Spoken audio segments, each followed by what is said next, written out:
यानंतरचा शेषरावांचा ग्रंथ म्हणजे तब्बल 115 संदर्भ ग्रंथांच्या आधाराने लिहिलेला आणि वर्ष 1995 मध्ये प्रकाशित झालेला काश्मीर एक शापित नंदनवन हा होय.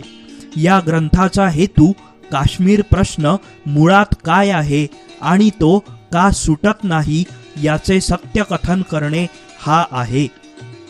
राष्ट्रीय दृष्टीने महत्त्वाच्या आणि समाजहिताच्या विषयांचा अभ्यास चिकित्सक पद्धतीने करून ते विषय लोकांसमोर आणण्याचा प्रयत्न शेषरावांनी नेहमीच केला. त्या दृष्टीने त्यांचा काश्मीर एक शापित नंदनवन हा ग्रंथ अभ्यासनीय आहे. शेषराव लिहितात, काश्मीर समस्या हा काश्मीर हे संस्थान असल्या कारणाने भारताच्या फाळणीचा राहिलेला अवशेष आहे.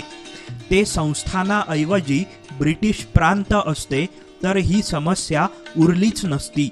पंजाब व बंगालप्रमाणे त्याचीही फाळणी करून काँग्रेसच्या नेत्यांनी हिंदू भाग भारतात घेऊन व मुस्लिम भाग पाकिस्तानला देऊन समस्या तेव्हाच मिटवली असती. पण नंतर हा प्रश्न भावनेचा बनला व काश्मीर हे बेमुदत शापित नंदनवन बनले. या ग्रंथाचे महत्त्व हे की हा ग्रंथ लिहिण्यासाठी म्हणजे काश्मीर प्रश्नाच्या अभ्यासासाठी शेषरावांनी दिल्ली व जम्मू विभागाचा 1994 मध्ये अभ्यास दौरा केला. तिथले जवाहरलाल नेहरू विद्यापीठाचे ग्रंथालय, त्रिमूर्ती भवनातील नेहरू स्मारक ग्रंथालय, संसदेतील ग्रंथालय तसेच जम्मू विद्यापीठाचे ग्रंथालय इत्यादी ठिकाणांना अभ्यास भेटी देऊन तिथले महत्त्वाचे ग्रंथ मिळवण्याचे त्यांनी प्रयत्न केले. थोडी माहिती असेल तर त्या ग्रंथातील टिपणे काढणे व अधिक माहिती असेल तर तो भाग वा संपूर्ण ग्रंथच छायाचित्रित करून घेणे तसेच बाजारात उपलब्ध असणारे ग्रंथ विकत घेणे या पद्धतीने शेषरावांनी या ग्रंथासाठी आवश्यक असणारे संदर्भ साहित्य गोळा केले. काश्मीर अभ्यासकांच्या घरी जाऊन त्यांच्याशी चर्चा करणे, त्यांच्याकडून ग्रंथ मिळविणे हाही शेषरावांचा कार्यक्रम होता. यासोबतच शेख अब्दुल्लांचा आतिश ए चिनार हा 961 पृष्ठांचा उर्दू भाषेतील आत्मचरित्रात्मक बहुमोल ग्रंथ त्यांनी मिळविला. शेषरावांना उर्दू भाषा येत नव्हती म्हणून त्यांनी सुमारे 1000 पानांचा हा ग्रंथ झेरॉक्स करून सोबत आणला. नांदेड आणि देगलूर येथील ज्येष्ठ मित्रांकडून तो मराठीमध्ये भाषांतरित करून घेतला आणि त्यानंतरच त्यांनी या पुस्तकाचा आपल्या ग्रंथलेखनासाठी पुरावा म्हणून वापर केला.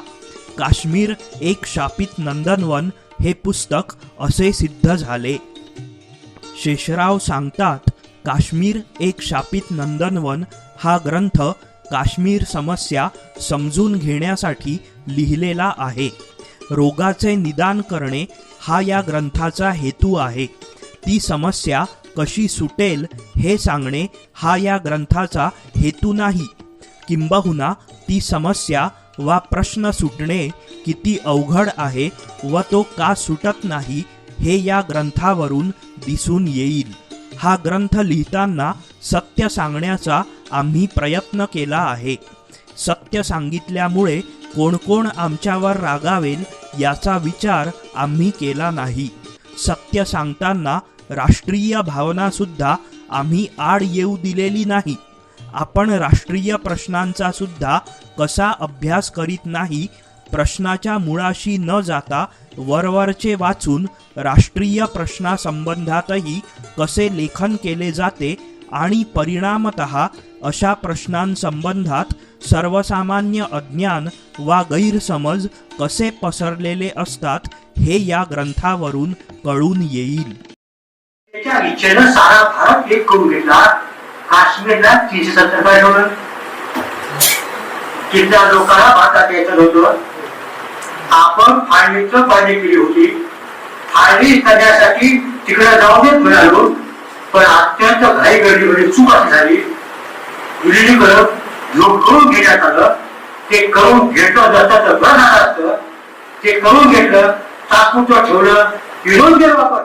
काश्मीर प्रकरणाचे एकूण 5 पक्षकार, भारतीय नेते, पाकिस्तान, भारताचे गव्हर्नर जनरल लॉर्ड माउंटबॅटन, महाराजा हरिसिंह व शेख अब्दुल्ला म्हणजे काश्मीरी जनता, या सर्वांचे एकमत झाले असते तर, किंवा काश्मीरचा राजा मुस्लिम असता तर काश्मीर प्रश्न आज शिल्लकच उरला नसता. परंतु या 5 जणांचे 3 गट पडले. भारतीय नेते, पाकिस्तान आणि भारताचे गव्हर्नर जनरल यांचे म्हणणे होते की काश्मीरने पाकिस्तानात विलीन व्हावे. महाराजा हरिसिंगांचे म्हणणे होते की भारतात विलीन व्हावे, तर शेख अब्दुल्लांचे म्हणणे होते की स्वतंत्र राहावे.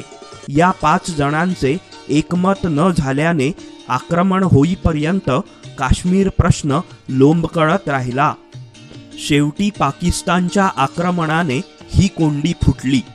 सार्वमताची अट घालून महाराजा हरिसिंह वगळता सर्वांचे समाधान होईल अशा पद्धतीने ही कोंडी फोडण्यात आली. परंतु यात एक चूक झाल्यामुळे ब्रह्मघोटाळा झाला. या प्रकरणात आणखी एक पक्षकार आहे हे भारतीय नेत्यांनी लक्षातच घेतले नाही. तो 6वा पक्षकार म्हणजे भारतीय जनता. भारतीय जनतेला काश्मीरबद्दल विलक्षण आपुलकी व आकर्षण आहे. त्यांना काश्मीर आपल्या पूर्वजांचे सांस्कृतिक माहेरघर वाटते. काश्मीर भारतात विलीन झाले. भारतीय सैन्य काश्मीरच्या मदतीला गेले. भारतपुत्रांनी त्यासाठी रक्त सांडून काश्मीर मुक्त केले. या बातमीने भारतीय जनतेचे चित्त थरारून उठले. त्यांच्या हृदयात काश्मीर अधिक खोलवर जाऊन बसले. आता काश्मीरचा वियोग ही त्यांच्या दृष्टीने अतर्क्य, असह्य व अशक्य गोष्ट झाली. अशा स्थितीत भारत सरकार सार्वमताची अट प्रत्यक्षात आणू शकणार नव्हते. सार्वमताने काश्मीर भारताबाहेर जाणे भारतीय जनतेला सहन होणार नव्हते. अशा पद्धतीने काश्मीर गमावले गेल्यास भारतीय मुस्लिमांचे जीवित धोक्यात आले असते. भारतातील सरकारही उलथून पडले असते.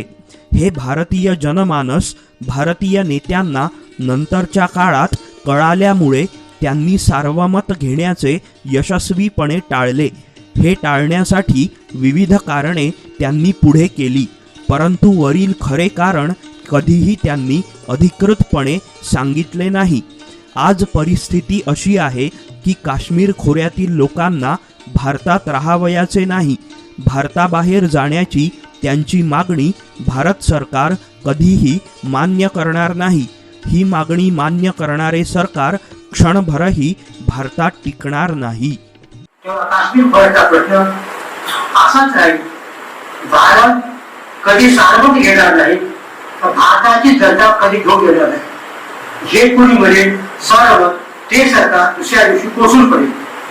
सैन्याच्या जोरावर आपण पाकिस्तानला ऐकणारच नाही. पाकिस्तान कितीही करून त्याला मिळणार नाही. तर काश्मीर खोऱ्याचा प्रश्न हा तसा शिल्लक पुढे मिटावा अशी इच्छा आहे.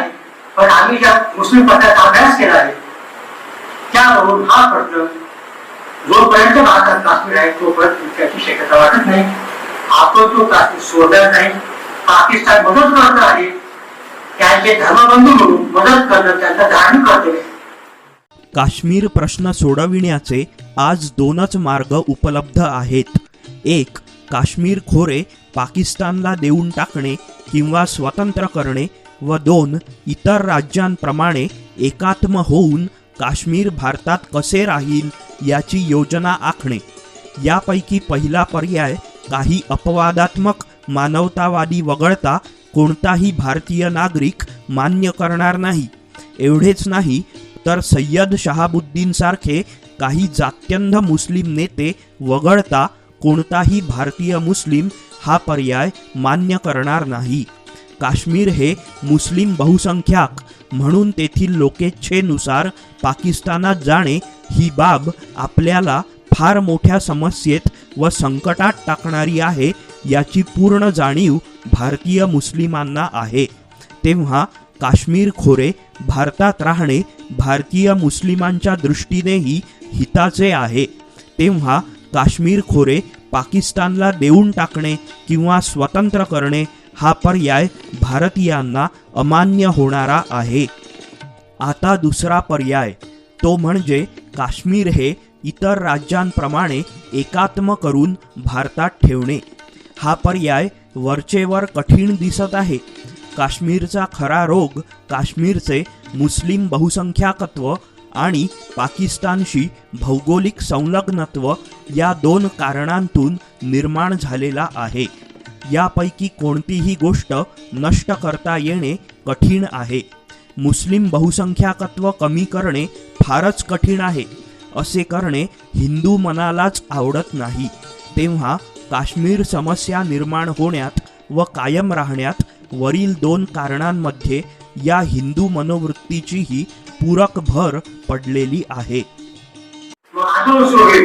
जम्मूमध्ये जुनी मागणी आहे, जम्मूला देवायला आणि मग सरकारकडे जनतेची मागणी असल्यामुळं जम्मू वेगळा केला. ते राज्यसंस्था होईल, जम्मूचा प्रश्न मिळेल, लढाचा मिटलाच आहे. काश्मीर खोऱ्याचा प्रश्न मिळेल का याविषयी मला पूर्ण शंका आहे. आंतरविद्याशाखीय अभ्यासक राजीव साने या ग्रंथाविषयी आपला अभिप्राय नोंदवतात की काश्मीर एक शापित नंदनवन हे पुस्तक पहिल्यांदा वाचलं हे एका प्रकारे बरंच झालं, कारण त्यात शेषराव भारताच्या बाजूनही पक्षपात न करण्याइतके वस्तुनिष्ठ आहेत याचा प्रत्यय येतो. भरपूर पुरावे देणं हे त्यांचं नेहमीच वैशिष्ट्य असतं. राजा हरिसिंग, नेहरू, गांधी, पटेल, माउंटबॅटन अशा सर्वांचा एकमेकांशी झालेला पत्रव्यवहार या पुस्तकात प्रथमच वाचला. काश्मीर संदर्भात गांधीजी, नेहरू, वल्लभभाई या सर्वांनी काश्मीर भारतात घ्यायला स्पष्ट नकार दिला होता हे आपल्याला माहीतच नसतं.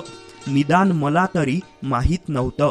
माउंटबॅटनशी झालेल्या कराराप्रमाणे सीमेलगतचं संस्थान असेल तर राजा हिंदू आहे की मुस्लिम हे न बघता जनता बहुसंख्य कोणती आहे हा निकष ठरला होता. त्यानुसार मुस्लिम राजा असलेलं जुनागड हे संस्थान जनता हिंदू असल्यानं भारतात विलीन करण्यात आलंही होतं. या ग्रंथाच्या मलपृष्ठावर म्हटल्याप्रमाणे काश्मीरच्या महाराजांना भारतात विलीन व्हावयाचे नव्हते हा प्रवाद खरा आहे काय?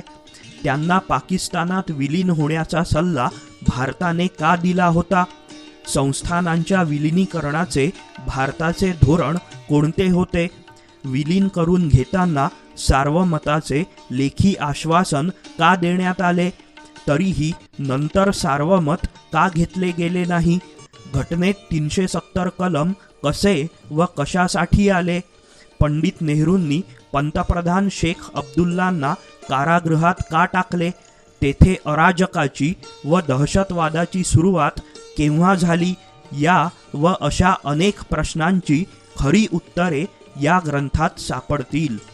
शेषराव म्हणतात, एखादा राष्ट्रीय प्रश्न चुकांवर चुकांचा डोंगर उभा करून किती गुंतागुंतीचा करून ठेवता येतो याचे उत्तम उदाहरण म्हणजे काश्मीर प्रश्न.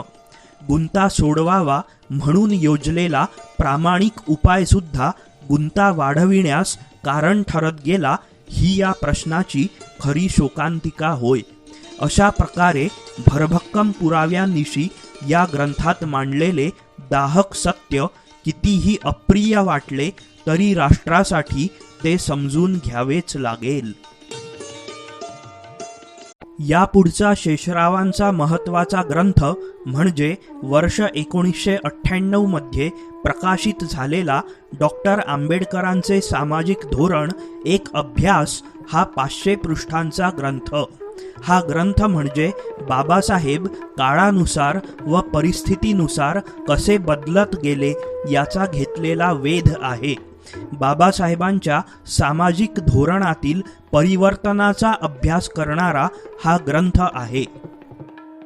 डॉक्टर आंबेडकरांचा अतिशय बारकाईने आणि चिकित्सकपणे अभ्यास केल्यानंतर शेषरावांच्या लक्षात आले की बाबासाहेबांच्या वाङ्मयाचा फार मोठा अभ्यास करावयाचा अजून बाकी आहे. त्यांचे सारे ग्रंथ समोरासमोर ठेवून तुलनात्मक पद्धतीने त्यांचा अभ्यास अद्याप सुरू झालाच नाही. महाराष्ट्र शासनाने प्रथम प्रकाशित केलेल्या डॉक्टर आंबेडकरांच्या खंडातील खंड क्रमांक 3 ते 5 या 3 खंडातील आंबेडकर साहित्याने संशोधकांसाठी कसे आव्हान उभे केले आहे याची दखल अद्याप अभ्यासकांनी घेतलेली नाही. बाबासाहेब आंबेडकरांचे सर्वच प्रसिद्ध अप्रसिद्ध लेखन महाराष्ट्र शासन प्रकाशित करीत आहे. त्यातील काही लेखन डॉक्टर आंबेडकरांनी हेतुतः अथवा अन्य काही कारणामुळे प्रसिद्ध केलेले नसावे अशी शंका शेषरावांच्या मनात आहे. आज हे सर्व लेखन प्रसिद्ध करताना बाबासाहेबांच्या लेखनात काही अंतर्विरोध तर प्रकट होत नाही ना याची काळजी घ्यावयास हवी होती, पण ती घेतली गेली नाही असे शेषरावांना ठामपणे वाटते. विशेषतः परस्परांशी छेद देणारे ग्रंथ बाबासाहेबांनी का लिहिले याच्या प्रेरणांचा व कारणांचा कुणी शोध घेत नाही. शूद्र कोण होते, अस्पृश्य कोण होते या प्रसिद्ध ग्रंथातील सिद्धांत बाबासाहेबांनी नंतर का सोडून दिले? प्राचीन भारतातील क्रांती व प्रतिक्रांती, हिंदू धर्मातील कोडी, भगवान बुद्ध आणि त्यांचा धम्म इत्यादी समकालीन ग्रंथातील अनेक निष्कर्ष परस्परांना छेद देणारे आहेत असे का झाले?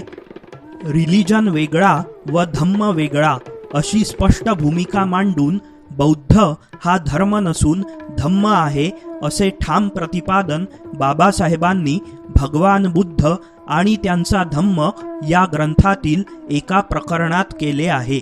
असे असताना याच ग्रंथात रिलिजन ऑफ बुद्धा असे उल्लेख असंख्य ठिकाणी का आले असावेत?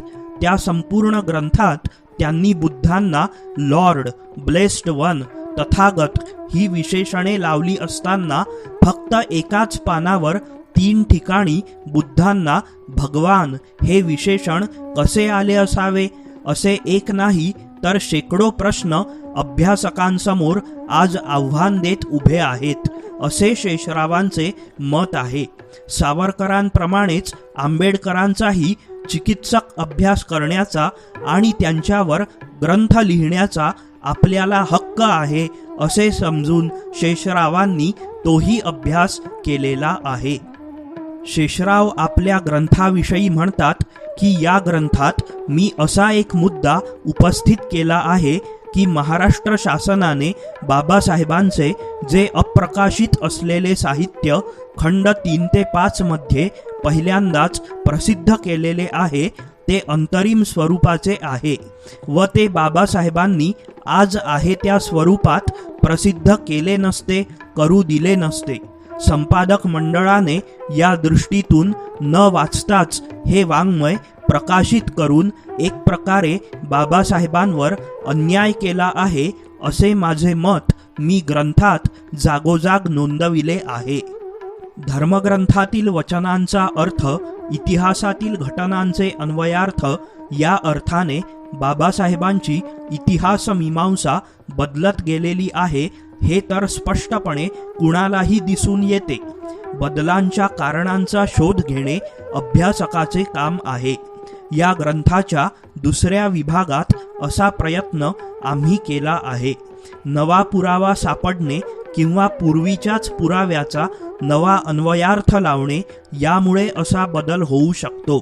तथापि निष्कर्ष बदलाच्या वेळेसच बाबासाहेब अशा प्रकारच्या नव्या पुराव्याची वा अन्वयार्थाची स्पष्टपणे नोंद करताना दिसत नाहीत. पूर्वीचा अमका निष्कर्ष या ठिकाणी अमुक कारणाने बदलण्यात आलेला आहे अशी नोंद करताना ते आढळत नाहीत. असे 2 निष्कर्ष शेजारी शेजारी ठेवून ते त्या बदलाच्या कारणाची चर्चा करीत नसल्यामुळे असा नवा पुरावा वा अन्वयार्थ ह्या संबंधात निश्चित अभिप्राय देणे कठीण होऊन बसते. म्हणून अशा बदलाकडे आम्ही धोरणातील परिवर्तनाच्या भूमिकेतून पाहण्याचा प्रयत्न केलेला आहे. आताच्या अभ्यासकांनी कोणत्या परिस्थितीत व कोणत्या कारणांनी बाबासाहेबांना असे लेखन करावे लागले याचा अधिक खोलात जाऊन शोध घेतला पाहिजे. प्राध्यापक दत्ता भगत शेषरावांच्या ग्रंथाविषयी आपल्या प्रस्तावनेत म्हणतात की डॉक्टर बाबासाहेब आंबेडकर हे एक ध्येयवादी कृतिशील विचारवंत होते. तेव्हा त्यांच्यासारख्या महापुरुषाच्या मनात एका आदर्श समाजाचे रूप असणार. ध्येयात्मक स्वरूपाच्या सामाजिक विचारातून ते रूप प्रकट होते. मनात असलेला हा आदर्श समाज मूर्त रूपात यावा म्हणून त्यांच्यासारखा महापुरुष काही सामाजिक धोरण ठरवून कार्यक्रमांची आखणी करतो. परिणामतः अशा महापुरुषांच्या लेखन आणि उक्तीत अनेक प्रसंगी अंतर्विरोधही दिसून येतो. हा अंतर्विरोध दाखवून देत आंबेडकरी विचारांची संगती वाचकांसमोर ठेवणे हा प्राध्यापक शेषराव मोरे यांचा हेतू या ग्रंथलेखनामागे आहे. खंड 3 ते 5 मधील या प्रथम प्रकाशित साहित्याचा लेखनकाळ त्या लेखन कृतीवर नोंदवलेला नसल्यामुळे त्यातील विचारांची वा निष्कर्षाची कालानुसार सुसंगती लावणे आणखीन अवघड होऊन बसले आहे. तथापि बाबासाहेबांच्या चरित्रावरून, लेखन आणि कृतीतील संकेतावरून असा काळ अंदाजित करण्याचा प्रयत्न शेषरावांनी या ग्रंथात केलेला आहे. या ग्रंथाला एक विशेष प्रकारची विषयसूची जोडलेली आहे. वाचकांना ती अतिशय उपयुक्त ठरेल. त्यांना हव्या असणाऱ्या विषयासंबंधी वा मुद्द्यासंबंधी बाबासाहेबांचे विशिष्ट काळातील मत काय होते ते आपल्याला या सूचीवरून लगेच कळू शकेल. त्यांचे विशिष्ट मत कोणत्या काळातील आहे हे कळण्यासाठी त्या मताच्या संदर्भातील इसवी सन कंसात देण्याची सोय त्या सूचीत करण्यात आली आहे. अशा प्रकारची ही वैशिष्ट्यपूर्ण सूची तयार करण्यासाठी शेषरावांना खूपच परिश्रम घ्यावे लागलेत. शेषराव लिहितात, या ग्रंथातील विवेचन केवळ तात्विक वा ज्ञानक्षेत्रीय नाही, तर ते आजच्याकरिता उपयुक्त व मार्गदर्शकही आहे अशी माझी धारणा आहे. हे मार्गदर्शन कोणत्या स्वरूपाचे आहे ते या ग्रंथाच्या शेवटच्या भागात शेषरावांनी सांगितले आहे. ग्रंथलेखन करतानाच दिवाळी अंकात आणि नियतकालिकांमध्ये विविध विषयांवर लेख लिहिण्याचे शेषरावांचे काम चालूच होते. आगरकरांच्या विचार कलहास का भीता या आवाहनास अनुसरून केलेल्या विचार प्रवर्तक लेखनाचा विचार कलह हा शेषरावांचा लेखसंग्रह अभिनव निर्माण प्रतिष्ठानने प्रसिद्ध केला आहे. या संग्रहात शेषरावांनी आपली स्वतःची धर्मविषयक भूमिका, अध्यात्म आणि विज्ञान, नेताजी आणि हिंदू मुस्लिम प्रश्न, सेक्युलरिझम, गांधीवाद, हिंदू समाजाचा स्वाभाविक पिंड इत्यादी विषय हाताळले आहेत. विचारकलहाप्रमाणेच वर्ष 1997 ते 2000 या कालावधीत सामना दैनिकात दर शुक्रवारी शेषराव अप्रियपण हे सदर लिहित असत. हे सदर अतिशय लोकप्रिय झाले आणि त्यातील लेखांचे संग्रह 2 भागात अप्रियपण याच नावाने प्रसिद्ध झाले. सदराचे नि लेखसंग्रहाचे नाव असे का ठेवले हे सांगताना शेषराव म्हणतात की लेख लिहिण्यासाठी आम्ही जे विषय निवडत असू ते सामाजिक वा राष्ट्रीय दृष्ट्या महत्त्वाचे असत. त्यांच्याविषयी जनसामान्यांच्याच नव्हे तर मान्यवर विचारवंतांच्या वा अभ्यासकांच्या मनात गैरसमज असत आणि त्या संबंधातील सत्य सांगितल्यास ते त्यांना अप्रिय वाटणारे असे असत. त्यामुळेच मी त्या सदराचे नाव अप्रियपण असे ठेवलेले होते. या पुस्तकाचे नावही तेच ठेवलेले आहे. लोकांना आवडणारे सांगून लोकप्रिय होण्यापेक्षा त्यांना न आवडणारे पण हिताचे सांगून अप्रिय होण्याचा धोका पत्करणे अधिक चांगले आहे असे मी मानतो. जरी लोकांना ते अप्रिय लेखन पटले नाही तरी त्या विषयाची दुसरी बाजू विचार करण्यासाठी त्यांच्या समोर येते. हा अशा लेखनाचा महत्त्वाचा लाभ असतो. विचार पटले नाहीत तरी वेगळ्या दृष्टिकोनातून विचार करायला असे लेख वाचकांना प्रवृत्त करू शकतात. यामुळेच शेषराव या लेखसंग्रहात एकीकडे शंकराचार्यांनी हिंदूंसाठी काय केले म्हणून त्यांना टीकेचे लक्ष्य बनवितात, यज्ञधर्मावर कठोर प्रहार करतात, संतपीठाच्या योजनेसंबंधात प्रश्न उपस्थित करतात, तर दुसरीकडे औरंगजेबाला सेक्युलर व शिवाजीला जातीय म्हणणाऱ्या असगर अली इंजिनियरचे अंतरंग उघड करतात. एकीकडे स्वदेशीवर लिहिताना त्याच्या मुळाशी चातुर्वर्ण्याचे तत्व कसे आहे हे ते दाखवून देऊन हिंदुत्वनिष्ठांना दुखवितात, तर दुसरीकडे डॉक्टर झकेरियांचा अखंड भारताचा पुरस्कार कसा घातक आहे आणि मौलवींना राजकारणात आणण्याचा अग्रमान मौलाना आझादांकडे कसा जातो हेही ते दाखवून देतात. प्रथमदर्शनी जे दिसते, जे रूढ आहे व जे जनमानसाला भावते त्यापेक्षा त्या गोष्टीचे अंतरंग कसे वेगळे आहे हे अप्रिय कथन करणे हा त्यांचा लेखनपिंडच आहे. कोणतेही भाष्य न करता वा स्वतःचे निष्कर्ष न मांडता वाचकांच्या विचारार्थ एखादी गोष्ट जशी आहे तशी स्पष्ट करून सांगणे हे शेषरावांच्या लेखनाचे एक वैशिष्ट्य आहे. या दृष्टीने अप्रियपण या लेखसंग्रहातील साने गुरुजींचा ग्रंथ इस्लामी संस्कृती, सर्वोच्च न्यायालयाचा हिंदू धर्म गौरव व बौद्ध आणि वैदिक धर्मीयांना दावत हे लेख उल्लेखनीय आहेत. यापुढचे शेषरावांचे अत्यंत महत्त्वाचे 2 ग्रंथ म्हणजे वर्ष 2000 मध्ये प्रकाशित झालेला मुस्लिम मनाचा शोध आणि वर्ष 2006 मध्ये प्रकाशित झालेला 4 आदर्श खलिफा हे होत. मुस्लिम मन मुख्यतः इस्लाममधून घडलेले आहे. मुस्लिम मनाचा शोध म्हणजे पर्यायाने मूळ इस्लामचा अभ्यास होय. मूळ इस्लामचा अभ्यास म्हणजे मूलतः 3 गोष्टींचा अभ्यास. मुहम्मद पैगंबरांचे चरित्र, कुराण व हादीस या 3ही बाबी परस्पराधारित आहेत. या 3 विषयांचा अभ्यास म्हणजे इस्लामचा अभ्यास. मुस्लिमांच्या विचारांवर, आचारांवर, निर्णयांवर, मनावर या 3 बाबींचा खोलवर व कायमस्वरूपी परिणाम झालेला आहे.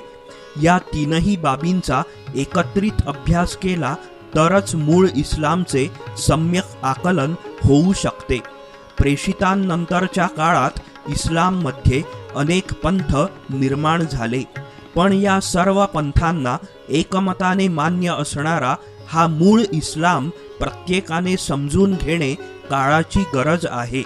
मुस्लिम मनाचा शोध हा अशा भूमिकेतून आणि अभ्यासातून लिहिला गेलेला ग्रंथ आहे. मुस्लिम मनाचा शोध विषयी सांगताना शेषराव म्हणतात, मला ग्रंथलेखनातील सर्वाधिक आनंद दिला तो मुस्लिम मनाचा शोध या ग्रंथाने. सर्वाधिक शारीरिक, बौद्धिक आणि मुख्य म्हणजे मानसिक शक्ती खर्च झाली ती या ग्रंथासाठी. इस्लामची मूळ शिकवण सांगणारा 784 पृष्ठांचा आणि 205 संदर्भ ग्रंथांच्या आधारे लिहिलेला हा ग्रंथ. विषय नाजूक, अभ्यास म्हणून कोणाही हिंदूने अद्याप हाती न घेतलेला विषय. सावधगिरी म्हणून अगोदर विक्रीसाठी नसणारी अभिप्राय आवृत्ती स्वखर्चाने काढली. मुस्लिम पंडितांना ती इतकी पसंत पडली की जमाते इस्लामी संघटनेच्या महाराष्ट्राच्या अध्यक्षांसह 5 मुस्लिम पंडितांनी 61 पृष्ठांचा अभिप्राय लिहून हा ग्रंथ सर्वांसाठी प्रसिद्ध करण्याचा आग्रह धरला. त्या अभिप्रायात त्यांनी लिहिले होते की एका बिगर मुस्लिम व्यक्तीने अथक परिश्रम करून इस्लामवरील शेकडो ग्रंथ विकत घेऊन वाचून हा अभ्यासपूर्ण ग्रंथ सादर केलेला आहे. त्याचा आदर करावा. मुस्लिम विचारवंतांना आणि विद्वानांनाही इस्लामचा अधिक खोलवर आणि चिकित्सक अभ्यास करण्यासाठी हा ग्रंथ कारणीभूत ठरावा. बिगर मुस्लिमांनी इस्लामचा अभ्यास करावा अशी आपली इच्छा असेल तर अशा अभ्यासू ग्रंथाचे आपण स्वागत आणि कौतुक करून त्यांना उत्तेजन दिले पाहिजे. शेषराव पुढे सांगतात, मुस्लिम पंडितांचा हा अभिप्राय माझ्या जीवनातला मोठ्या आनंदाचा भाग आहे. हा अभिप्राय एक ऐतिहासिक घटना ठरावी इतका मोलाचा आहे. इस्लामविषयीच्या मुक्त बौद्धिक चर्चेचे दालन या अभिप्रायामुळे उघडे झालेले आहे. श्रद्धा ठेवा. अगोदर श्रद्धा ठेवला सत्कर्म करतोच माणूस. श्रद्धाहीनता म्हणजे कुफळता दुर्गुणाचा स्रोत आहे, अन्यायाचा स्रोत आहे. तेव्हा दारूचं उदाहरण घेऊ आपण. दारू पिऊ नये कुराण सांगतं, हदीस सांगतं, सगळीकडे आहे. दारू पिऊ नये हे कुराण सांगतं, पण ते सत्कर्म आहे का? समजा एक श्रद्धाहीन आहे, दारू पित नाही. त्याला विचारलं, दारू पितोस की नाही? मला पित नाही. किंवा दारू न पिणं सत्कर्म आहे का? नाही. उत्तर आहे, तू का पित नाही सांग. तो म्हणाला, डॉक्टरने सांगितलं मला दारू पिऊ नको, तो मरतोस तू. किंवा 2 ऑक्टोबर आहे, गांधी जयंती आहे, दारूबंदी आहे, मिळतच नाही, माझ्याकडे पैसा नाही. असले कोणतेच कारण इस्लामला चालत नाहीत. मुस्लिमाला विचारा, समजा दारू पित नाहीस, तू का पित नाहीस? अल्लाने सांगितलंय मला दारू पिऊ नको, त्याची आज्ञा म्हणून मी पित नाही, एवढंच कारण पाहिजे. कोणत्याच गोष्टीला कारण हेच पाहिजे तुम्हाला. ईश भय आहे मला, अल्लाचं भय आहे मला. मी जर आज्ञा तोडली तर मला शिक्षा होईल म्हणून अल्लाच्या भयाखातं करतो आहे. अल्लाचं भय हा सगळ्या सत्काराचा पाय आहे. सत्कर्म म्हणजे काय? चांगलं काम कोणतं? सत्कार्य कोणतं? आपण आपल्या पद्धतीने सत्कार्य बघायचं नाही. सगळी इस्लामी भूमिकेने बघायला पाहिजे. मॉडर्न भूमिकेने त्याची भूमिका काय? तर सत्कार्य कशाला बनायचं? समजा आपण दारू पिऊ नये, हे सत्कार्य आहे का कुराणानुसार? कुराण सांगते की आधी पहिली अट आहे, सत्कार्य करण्याची पहिली अट आहे, त्यांनी श्रद्धा ठेवली पाहिजे. श्रद्धा ठेवल्याशिवाय सत्कर्म करू शकत नाही तुम्ही, अशी कुराणाची मूलभूत भूमिका आहे. या ग्रंथाची भूमिका मांडताना शेषराव लिहितात की भारतात सुमारे 1000 वर्षांपासून हिंदू व मुसलमान एकत्र राहत आले आहेत. त्यांचा परस्परांशी घनिष्ठ संबंध आलेला आहे. मुसलमानांनी या देशावर अनेक शतके राज्य केलेले आहे. या काळातही ते इस्लामचा आधार घेऊन वागत होते, राज्यकारभार करीत होते. त्यांच्या विचारांना, कृतींना, निर्णयांना ते इस्लामचाच आधार देत होते. या प्रदीर्घ कालखंडात या दोन्ही समाजांचा एकमेकांवर परिणाम झालेला आहे. परस्परांना बरे वाईट अनुभव आलेले आहेत. पाकिस्तानच्या निर्मितीसाठीही धर्माचाच आधार घेतला गेला होता. आजही सामाजिक राजकीय बाबींसंबंधात धर्माचा आधार घेतला जातो. एवढे घनिष्ठ संबंध आले असतानाही हिंदूंनी इस्लामचा अभ्यास केल्याचे आढळत नाही. आपल्या राष्ट्रबंधूचा धर्म काय आहे, त्यांचे काय म्हणणे आहे हे समजून घेण्याचा हिंदूंनी फारसा प्रयत्न केल्याचे दिसत नाही. आज स्थिती अशी आहे की एखाद्या हिंदू अभ्यासकाने तटस्थपणे प्रेषितांचे चरित्र किंवा कुराणावरील भाष्य किंवा हदीसची ओळख या संबंधात एखादा अभ्यासपूर्ण ग्रंथ लिहिल्याचे आढळून येत नाही. एखादा हिंदू विद्वान किंवा प्राध्यापक इस्लामचा मुळातून अभ्यास करीत असल्याचे दिसत नाही. त्यामुळे इस्लामविषयी हिंदू लोकात कमालीचे अज्ञान आढळते. सामान्य जनताच काय, पण महाविद्यालयातील वा विद्यापीठातील संबंधित तत्वज्ञान, समाजशास्त्र, इतिहास इत्यादी विषयांच्या प्राध्यापकांनाही इस्लामची फारशी माहिती नसते. प्रेषितांचे जीवन, कुराण व हदीस हे तीनही इस्लामचे अंगभूत भाग परस्परावलंबी आहेत. प्रेषितांचे चरित्र वाचल्याशिवाय कुराणातील आदेशांचा संदर्भ लागत नाही आणि हदीसचा अभ्यास केल्याशिवाय कुराणातील संज्ञा व संकल्पना यांचा अर्थ कळत नाही. त्यामुळे हे तीनही विषय एकत्रितपणे व एकमेकांच्या प्रकाशात अभ्यासावे लागतात. पण दुर्दैवाची गोष्ट अशी की असा अभ्यास करणारा एखादा ग्रंथ लिहिण्याची इच्छा कोणाही हिंदूला झाली नाही, होत नाही. खरोखर हिंदू समाजाची ही उपेक्षा वृत्ती स्तंभित करणारी आहे. उपनिषद, गीता हे सगळे धर्मग्रंथ इस्लाम पूर्व काळातील आहेत आणि ह्या भारतातील साऱ्या धर्मग्रंथांनी असलं मन तयार केलेलं आहे हिंदूंचं की सारे धर्म सत्तेने सारखेच असतात. अनेक मार्ग आहेत जाण्याचे परमेश्वराकडं. परमेश्वर एकच आहे. तुमचा धर्म तुम्ही पाळा, आमचा मी पाळतो, सर्व धर्मात समान सत्यच राहतं, अशा प्रकारचा पक्का समज हिंदूचा झाल्यामुळं इस्लाम अभ्यास करायची काय गरज आहे अशा भूमिकेतून तो वाचला गेला नाही. अजूनही हिंदूचं हेच मत आहे, धर्म सगळे सारखे राहतात, चांगले राहतात, नीतिमत्तेगत आलेले राहतात आणि त्यांचे मौलवी किंवा धर्मबाटणं चुकीचा अर्थ काढतात. अशा प्रकारचा पक्का समज हिंदूत असल्यामुळं मूलभूत अभ्यासाच्याकडे आपण दुर्लक्ष झालेलं आहे. हिंदूंनी इस्लाम हा विषयच अभ्यासातून, चर्चेतून, बोलण्यातून, मनातून काढून टाकलेला आहे. इस्लामविषयी हिंदूंमध्ये जे प्रचंड गैरसमज आहेत त्याचे एक प्रमुख कारण म्हणजे इस्लामविषयी हिंदूंना असलेले सार्वत्रिक अज्ञान होय. हिंदू विद्वानापासून सामान्यापर्यंत, राजकारण्यापासून धर्मपंडितापर्यंत, हिंदुत्वनिष्ठ म्हणून ओळखल्या जाणाऱ्या नेत्यापासून, विचारवंतापासून तो समाजवादी, निधर्मी म्हणवल्या जाणाऱ्या विद्वानापर्यंत हे अज्ञानाचे लोण पसरलेले दिसेल. मुहम्मद पैगंबरांचे चरित्र किती हिंदू विद्वानाच्या घरात आढळेल? कुराणाची प्रत किती हिंदूंच्या घरी असू शकेल? हदीसचे तर नावच काढायला नको.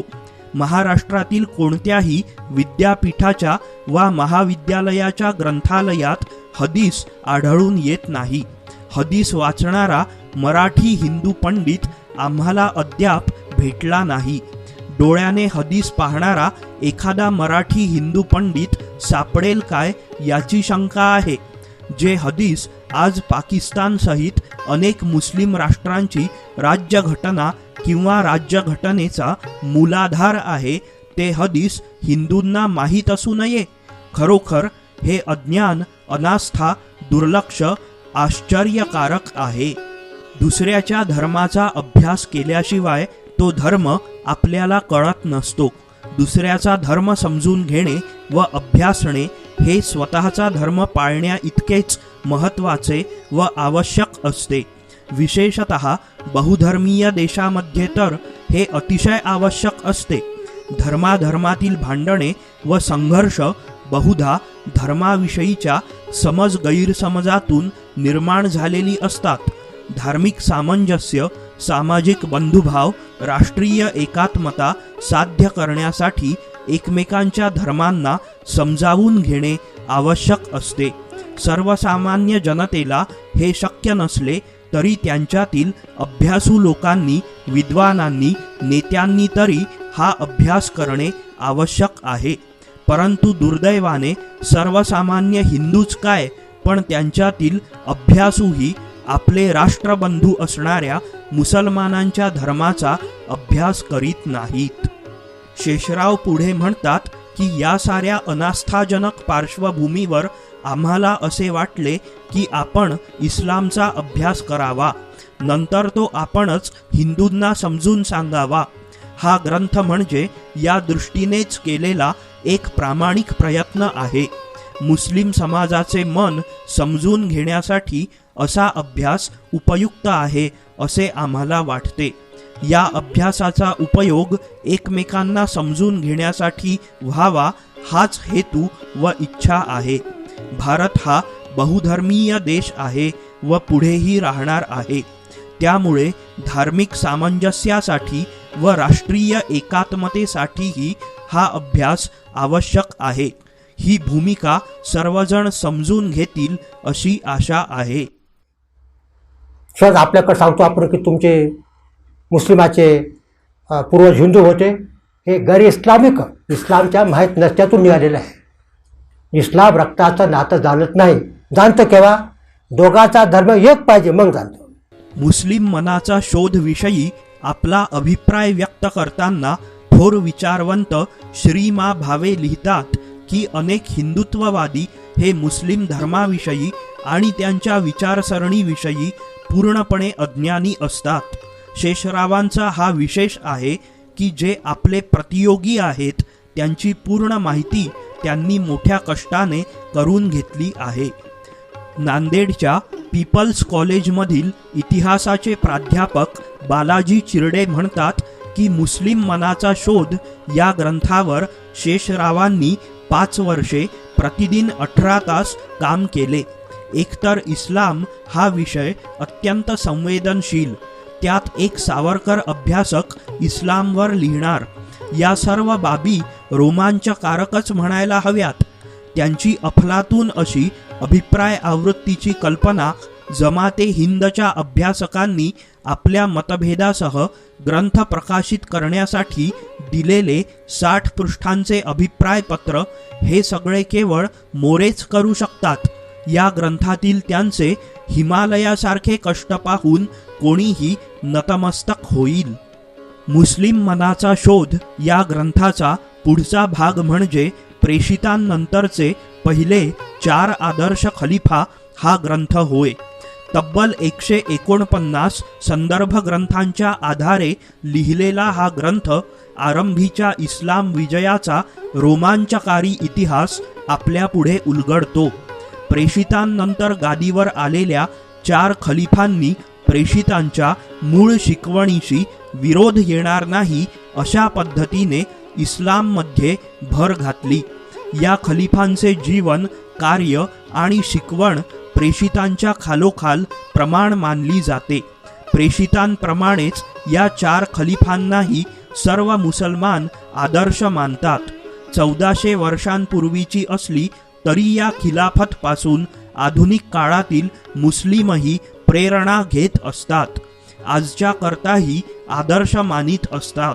अशा प्रकारे जगात मुसलमानांचे कितीही पंथोपपंथ वा गट असले तरी सर्वांना एकमताने मान्य असणाऱ्या इस्लामची शिकवण, मुस्लिम मनाचा शोध आणि 4 आदर्श खलिफा या 2 ग्रंथात विवेचिली आहे.